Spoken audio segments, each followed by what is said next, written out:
Em nome do Pai, e do Filho, e do Espírito Santo. Amém. Vinde, Espírito Santo, enchei os corações dos vossos fiéis, e acendei neles o fogo do vosso amor. Enviai, Senhor, o vosso Espírito, e tudo será criado, e renovareis a face da terra. Oremos. Deus, que instruístes os corações dos vossos fiéis, com a luz do Espírito Santo, fazei que apreciemos retamente todas as coisas, segundo o mesmo Espírito, e gozemos sempre de sua consolação. Por Jesus Cristo, Senhor nosso. Amém. Nossa Léxio Divina, ou leitura orante, com o texto de Mateus 5, de 27 a 32.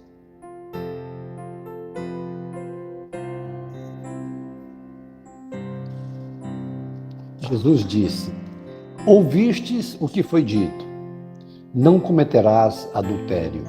Eu, porém, vos digo, todo aquele que olha para uma mulher com desejo libidinoso, já cometeu adultério com ela em seu coração. Caso o teu olho direito te leve a pecar, arranca-o e lança-o para longe de ti. Pois é preferível que se perca um dos teus membros do que todo o teu corpo seja lançado na geena. Caso a tua mão direita te leve a pecar, corta-a e lança-a para longe de ti. Pois é preferível que se perca um dos teus membros do que todo o teu corpo vá para a geena. Foi dito: aquele que repudiar a sua mulher, dê-lhe uma carta de divórcio. Eu, porém, vos digo, todo aquele que repudia sua mulher, a não ser por motivo de união ilícita, faz com que ela adultere. E aquele que se casa com a repudiada, comete adultério. Palavra da salvação. Glória a vós, Senhor. Que beleza, apesar de poucos versículos, mas a beleza do ensino de Jesus. E o primeiro momento da nossa oração com a palavra de Deus é justamente de procurarmos compreender. E tem aqui pelo menos 3 pontos importantes que nós devemos meditar para trazer para nós. O primeiro é a valiosa instituição familiar. A primeira instituição criada por Deus. Lá em Gênesis, no primeiro livro, logo no 2º capítulo, Deus, ao criar o homem e a mulher, ele diz: por isso, para o casamento, se unir à sua mulher, o homem deixa pai e mãe e se une à sua mulher, e os dois são uma só carne. Em nenhuma outra situação, a Sagrada Escritura traz que são uma só carne. Nem mesmo mãe e filho, que é uma ligação estreitíssima, mas nem nessa situação são uma só carne. Mas 2 pessoas, um homem e uma mulher, vindas de famílias distantes, distintas, quando se enamoram, quando se relacionam e deixam pai e mãe, se unem um ao outro, se tornam uma só carne. E Jesus eleva essa instituição natural a sacramento, quando ele diz em Mateus 19, o que Deus uniu, o homem não separe. Aqui, nesse texto, Jesus está dizendo da importância, valiosa importância do matrimônio, do consentimento matrimonial, por isso é o que valida o matrimônio, o casamento, e a permanência constante dessa unidade. Quando ele diz, dessa união, quando ele diz o que Deus uniu, o homem não separe. E ele está mostrando a seriedade que é esse compromisso. E que a infidelidade a esse compromisso, simplesmente pelo prazer, ou por não lutar para mantê-lo, por não renunciar para manter o sacramento, para manter a relação, trará consequências danosas. E Jesus também mostra como é que começa o adultério, com o olhar. E ele diz Quem olha para alguém, um homem ou mulher, com desejo libidinoso, já começou a dar espaço para o demônio para que haja o adultério. Outro aspecto interessante que ele diz, a não ser em caso de união ilícita. Sim, porque muitos casamentos, mesmo tendo tido uma aparência, tendo tido festas, celebrações e até tendo sido gerado filhos, nem todo casamento é válido. Porque existem algumas situações para que haja a concretude do consentimento matrimonial, que não tenha havido pressão nem de um lado nem de outro, que não tenha sido por pena, nem coagido, nem tenha havido engano, que haja uma maturidade. Enfim, é uma série de exigências naturais para que seja validado o matrimônio, o sacramento do matrimônio. Por isso, aqui já abre-se até um espaço, uma luz para aqueles casais que não deram certo. A igreja tem um tribunal eclesiástico onde ela acolhe para um julgamento, para um julgamento mesmo, para que seja feito uma avaliação se aquela união existiu ou não. E a igreja, depois de uma avaliação, pode declarar nulo, ou seja, não anula, mas declara que não houve. E a pessoa passa a ser solteira. Aqui é uma luz no fundo do túnel para muitas pessoas que possam estar nessa situação.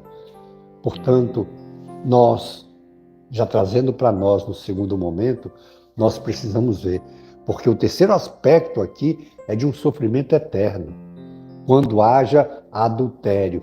Claro, não é só o fato de ter havido adultério, mas tendo havido adultério, não tenha havido o arrependimento, o pedido de perdão, uma reconciliação com a igreja e para recomeçar, porque não existe pecado, por mais grave que seja, até mesmo o pecado do adultério, que é gravíssimo, é um pecado que nos leva a um sofrimento de geena, como diz Jesus, nos leva a um sofrimento eterno, aquele que não valoriza, que não respeita a si mesmo, porque, como Jesus diz, confirmando o que o Pai disse lá no início, o homem deixa pai e mãe, se une à sua mulher, são a sua carne, e Jesus diz o que Deus uniu, o homem não separe, está mostrando que um pecado contra o matrimônio é um pecado contra o pai, que instituiu a união natural, contra o filho, que levou essa união natural a sacramento, e contra o Espírito Santo, que é quem, no sacramento, ele consolida, é o Espírito Santo que abençoa. Além do que, de ser um pecado também contra a pessoa com quem se cometeu adultério, é um pecado contra a família, contra os amigos e contra si mesmo, porque é um pecado contra a sua própria carne. Jesus disse, serão a sua carne o que Deus uniu, o homem não separe. Então nós vemos aqui a seriedade que é o adultério, a seriedade que é a traição no matrimônio, que muitas vezes nessa traição vem a separação, vem a destruição de famílias. E nós não podemos deixar de refletir sobre a situação que nós estamos vivendo no mundo, com tanto desequilíbrio, com tanta maldade, com tanta agressão, com tanto assalto, com tanto roubo, com tanto assassinato, com tanta corrupção. Nós não podemos esquecer que grande parte disso é o não valorizarmos a família, é não sermos formados como verdadeiras pessoas honestas, na ética, na moral e na fé cristã, dentro da própria casa. Mas quando há um desfecho desfavorável da união, quando há separação, normalmente deixa de ter aquela unidade na educação da criança, da pessoa, do adolescente, do jovem e mais tarde o desequilíbrio na sociedade. A família, ela é uma grande responsável pelo equilíbrio da sociedade. Se a sociedade está desequilibrada, vamos ver, a causa primeira e uma das maiores é o desequilíbrio na família.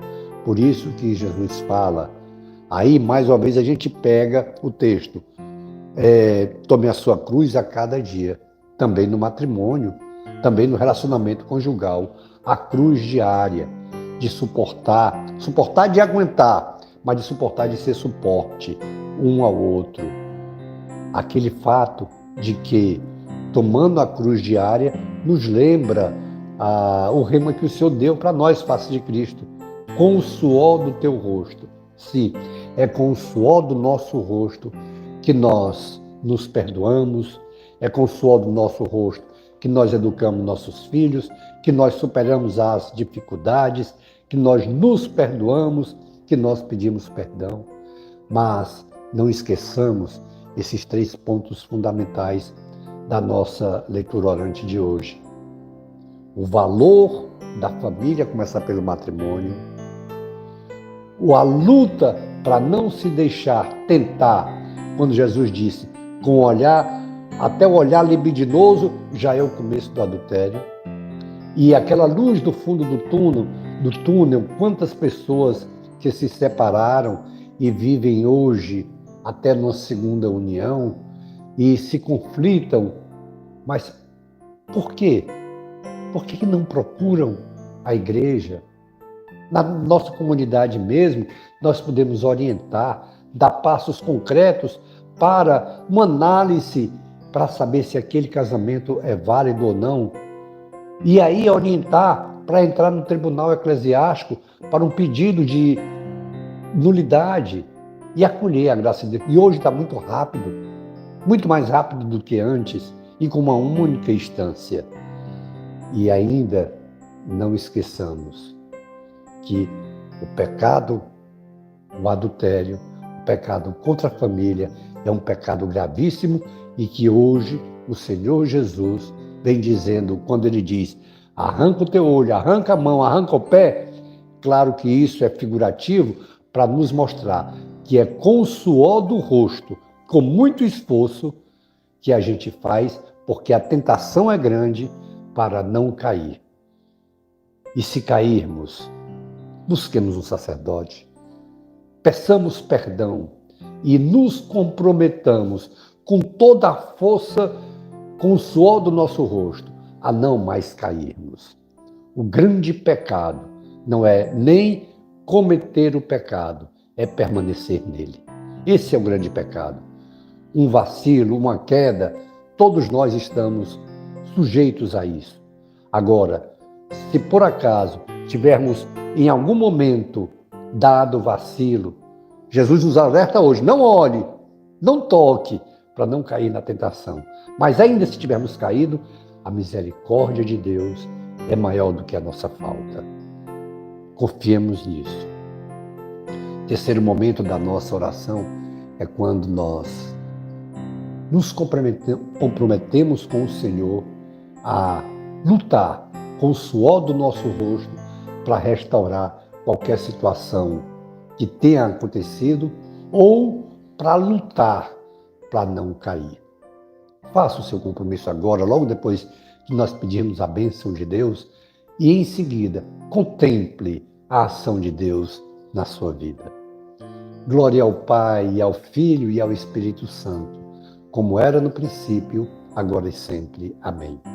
E pela intercessão da Sagrada Família de Nazaré, de Francisco, Teresinha e João Paulo II, que Deus nos dê sua graça e sua bênção, e sua face resplandeça sobre nós. Abençoe-nos o Deus Todo-Poderoso, o Pai e o Filho e o Espírito Santo. Amém. Face de Cristo, resplandecei em nós.